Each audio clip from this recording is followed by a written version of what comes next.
So the project that I undertook was to look at the development or planning of Soviet cities in the 20s and the 30s.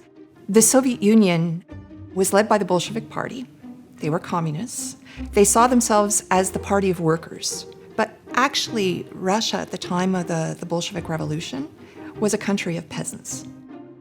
So when the Bolsheviks came to power, they were actually a party that didn't have a large working class constituency, which is what they were supposed to represent. And so they found themselves recruiting and working with people whom they did not trust, even though, in theory, the Bolsheviks and professionals like urban planners both have a shared commitment to science, to development, to progress, and to modernization. How can you be an architect or an engineer in charge of a building without actually watching it being built?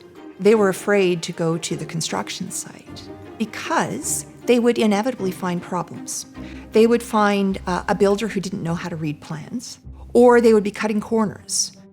When they came in and complained, they were often accused of sabotaging, not doing their work, but as being class enemies that were standing in the way of completing the project.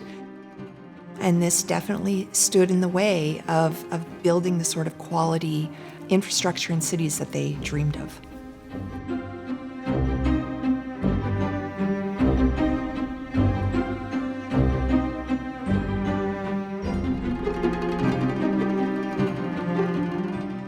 So in the 1930s in particular, when Stalin consolidates his power, there's this interesting use by Stalin of architecture as a symbolic system through which to project his authority across this vast, diverse space called the Soviet Union. And some of that was done through design. And these are buildings that are large, they're huge, they're ornate. And what then happens is the design that's there in Moscow, and even the whole structure and plan for the city that's in Moscow, is then supposed to be reproduced in other cities and places in the Soviet Union.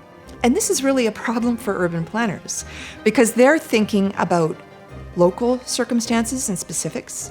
They also tend to be operating with limited resources. It would be much more effective if they had a much more modest plan without the scale of ambition that you see in Moscow. But you find that they are obliged to duplicate this system as a way to augment central authority, the power of the state all across the Soviet Union. They simply ignored the planners time and time again. I'm Heather DeHaan, Associate Professor of History and Director of the Russian and Eastern European Program at Binghamton University.